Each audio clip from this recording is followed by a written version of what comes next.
Hey everyone, Karen the Work Spinster here. Thanks for joining me today. This is going to be a follow-up to the fail not fail video that I did last week where I was trying a reverse applique sort of technique for a deeper curve than I made with the bias tape. If you remember that, I was not happy with the results of that at all. So I have now cut out the bit that it's on fusible web, and then it also has white backing on it. And then I just cut out that strip that had the stitching on it that I didn't like, replaced it. So this is now wider, but gives me another chance at getting this the way that I want it. I had many lovely comments from people with suggestions for how to deal with some of the issues. I invite you to read those comments. There were lots of good ideas there. Someone suggested using an invisible thread, which I have some Aurifil here. She likes Wonderfil, as I recall. Is that right, Elle? And so I'm going to try that. I tend to not want to use that for this because I want the effect of that white along there. But if that somehow, we'll see. I'm going to do a comparison, and then I'll also try it with white compared to this. Someone suggested doing some stay stitching, which might help to prevent that stretch. I think a lot of that will be controlled with this double-sided fusible web. Also had a suggestion to use just the lightweight paper underneath as a stabilizer, which is an option. That's something I'll try. I have done that before. Also, oh, good gracious, stabilizer, sorry, which I happen to have on hand because I do machine embroidery. So that's also an option. And I'm just going to try a variety of things. So I've got this ready to go when I decide what I want to do. And then I have some pieces here that I just did some random curves. This is from the leftover piece that I had from the last of the 2.5 inch square suggestions where I did the friendship star with the pieced backgrounds. And so I just have 4 of them here that I cut from that leftover piece. These are fused onto white again. Now this is going to be the reverse, because I'll actually be appliquing instead of reverse appliquing, but it will give me the effect that I want. And I've got, 8 opportunities here to try different things because I've got 2 edges on each one. And I just have to say, does this not look like a goose? Purely random, purely accidental, but I just think that looks like a goose. I just think it's adorable. So I am going to try various things. These are all fused. I think that's just a given. It absolutely is for this piece now because I've already done that. But I will try stay stitching versus not stay stitching, and white versus invisible, paper versus stabilizer, and then maybe this one I'll combine the ones that I think are most successful. See, this is kind of to see how few things I can get away with. And this may be a combination of all of them and see how that works. There is a point where I would need to decide, is the effect that I'm going to get worth the time that it's going to take me to do however many processes I need to do on this. So that's kind of why I am doing this. Also, I want to see how it looks before I tackle this again and have to cut it up again. So I'm going to do some of these comparisons and then I'll come back and show them to you. I didn't do exactly as I planned with the samples, but they'll show you what I have been working on, what I really ended up wanting to compare. This is just the zigzag stitch with the 4.0 and length of 1.0. And I like this effect where I've got the white showing on the edge here, but it is pulling because there's nothing to stabilize it. It's pulling You can see down here there's a little bit of a fold or a tuck, and that's because it doesn't have any stabilizer under it. To compare it with the, well, let's not do that yet. If I put some kind of stabilizer on it, then it's much smoother. This hasn't been pressed at all. This is just a much smoother go around. I used plain, just printer paper on one side, and this is a tearaway stabilizer. And frankly, they both work perfectly well. If you've got the advantage of this, I suppose, is because it's tearaway, it may be a little easier to move it. I don't know how much this perforated the paper. Let's see here. Yeah, it's probably about the same there too. So if you don't have stabilizer, you can use printer paper. If you want this to be an heirloom to last for thousands of years, maybe not printer paper because it's not acid free, but I don't know how much that concerns you. Okay, and some of it is going to be left between the stitches there. But they both do a fine job of stabilizing it, so you don't get that bunched up kind of look. It doesn't stretch on the bias because it's got that paper to stabilize it. So now back to this piece. This side I did with the Aurifil invisible thread, and use a quality invisible thread if you're going to use it. If you've got an old spool from back in the day when monofilament first came out, it's like fishing line, so ditch that. It has a very crisp, clean look to it. There's a little bit of texture, frankly, from the holes that the needle makes, and the thread sort of pulls on a little bit. And that's kind of a neat textural effect. Probably wouldn't see it so much in some fabrics, but on this white, it's kind of a neat little textural effect. Not necessarily the one I want for this quilt, but this is certainly an option. And if you're worried about not being quite straight with your stitching, this hides it a little better than if you were using a contrasting thread, like I've done with the white there. And we've been through the stabilize, so I'm pretty sure I want to stabilize it. The other thing someone had suggested was to do stay stitching before doing the zigzag, and I think the stabilizer negates the need for that. But if you don't have a stabilizer or don't want to use a stabilizer, in this I did just a straight stitch near the edge and then zigzagged over it, and it is better than if you don't do the stay stitch. It helps to control that bias. It also adds kind of an interesting little extra line of texture in there that's kind of interesting. And then finally, this one was not stabilized. This one is. This is the tearaway stabilizer again. And I wanted to try a different stitch just because I don't use all the stitches on my machine nearly enough. And this is just a join stitch. You all probably know the name of this stitch. It does a stitch over and then another stitch over, and then it stitches back on them. There's a squirrel wandering around my vegetable garden out there. So, and it's a double stitch, so it's a double stitch. See if I can draw it here for you. So it stitches over, stitches back in here, stitches another stitch, comes back, and stitches and comes back. So it's a double thread through there. And it's kind of an interesting stitch.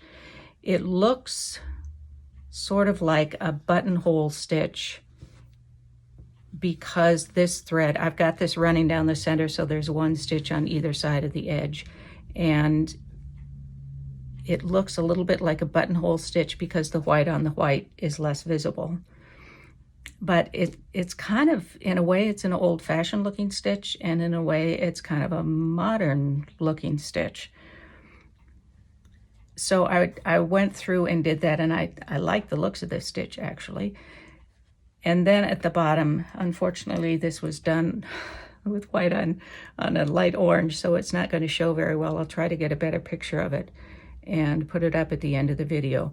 But I moved it so that it was doing both stitches inside here, and I actually really kind of like that look. It does have the stitch on right on the edge because it has to go from that double stitch, jump down, and then start that double stitch. So I kind of like that, and I was exploring this partly for one of my new things that I want to explore, which I'll maybe do next week or maybe on Sunday, I don't know. So it's also fun to just explore different stitches and how they might work as decorative stitches. The reason that I sort of have been doing the zigzag stitch here is because I don't like the buttonhole. Someone suggested the blind hem stitch, which is excellent on most machines, not so much on mine. And one of the reasons I do a zigzag, because most even basic machines, sewing machines, have a zigzag stitch. Something like the Singer Featherweight, which is an amazing machine, by the way, for quilting, doesn't have a zigzag. But most of the basic machines, more modern machines, more recent machines, have a zigzag. So I wanted to demonstrate that it looks fine with a zigzag too. So with that in mind, I know I'm definitely going to stabilize, and I think I'll do the zigzag and use white thread. We'll see how that goes. We are also going to see how this goes because yikes. Maybe I was having an allergy day when I did this, but when I grabbed a double-sided fusible web from my drawer, I grabbed Heat and Bond Ultra. I usually use a Pellon. And, you know, you're not supposed to stitch through Heat and Bond Ultra. So we'll see how it goes. I won't do it on camera, so if I have to start swearing at something, you won't see it. But I'm going to give it a go. If it's horrible, then, you know, I'll figure something out. Maybe I can reheat it and pull it up a bit. We'll see. I'll give it a go, but you don't need to watch and listen to me do that. So I'll be back one way or another to tell you how it goes. Disclaimer here, Heat and Bond clearly says this is not to be stitched through. So if it fails, it's no fault of Heat and Bond. And I'm back. I'm much happier with this version than the previous version. I can still see some things that are possibly peculiar to me. I am easily distracted, as you might have noticed from my squirrel comment earlier. I really am like that dog that says squirrel. If I'm not completely focused, then if I get distracted, then I'm not focused on where I should have my needle. And you can see that there are some blips here. Well, maybe you can't see it as well as I can here, but here, I don't know what happened. Saw a squirrel or something, and it popped in and then out again. Part of the fact that this is not a great curve has to do more with the cutting that I did than with my sewing of it. But this is much better. Obviously, the stabilizer was a good idea, which I'm sure all of you machine applicators had been shouting at the screen in your devices all along, saying, use stabilizer, you fool. So there are some things that I learned, first of all, where I need to point my presser foot in order to have the needle in the right place and in order to be able to aim well. As I was coming around this curve, I was experimenting with how far I could go with just turning, going slowly and turning the piece rather than planting the needle, shifting, and then starting to sew again. I was trying to keep that to a minimum. Did pretty well, a little bit of a funky effect here, but I actually kind of like it. Curves with the curve. The point here was not good again. If that bothers me, and it does a little bit, I could just go in actually with just a needle and thread and fill that in. And here I did a little blip. So part of this was me experimenting to find out what my limits were, what the machine and the stitches limits were, and I achieved that. So I think this is a usable piece, not perfect, but it's this whole quilt I think is going to be a sampler sort of thing where I try different techniques. So these blocks are probably going to go in, though they're not perfect and they're a bit different. They are at least going to be, these have prints and these are solids, but I think it's going to make for an interesting quilt, and it will be something of an experiment quilt, sort of a log of experiments that I've done. So anyway, my things that I learned are to go slowly and keep focused, use stabilizer, and just have fun with it. It maybe didn't turn out as I originally thought it would at the beginning, but I learned a lot, and all of you were able to share ideas with me and with each other, which I was able to share with you. And that's one of the things that I love about quilters, is that we support each other and help each other out. And so to all of you machine applique experts out there, thank you for that. And I hope you all picked up something from this, even if it's, yeah, no, I'm not doing it that way. You probably made completely different decisions than I did about what I wanted to do. Maybe you wanted to use an invisible thread, or maybe you wanted to use a different stitch. That's perfect. That's why I'm here. This is why I do the videos, is just to take you through my thought process, so you can, if you don't go through the same sort of thought process, give it a try, see if that works for you. If it doesn't, at least you know that doesn't work for you. I did want to mention, as I was doing this, I thought, if you like this sort of effect, or you want to see someone who does it in a masterful way, then take a look at the art, the quilts of Jane Sassaman, Sassamin. She does very large botanicals, and she does beautiful machine app. I mean, it's gorgeous. So I think we all can learn a lot from Jane Sassaman, so go check her out.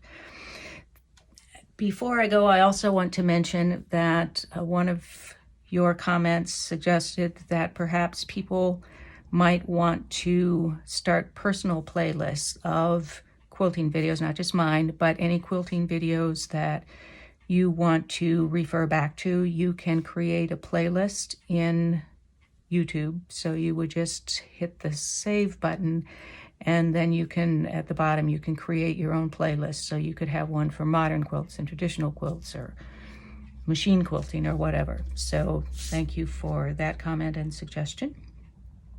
I appreciate those helpful comments.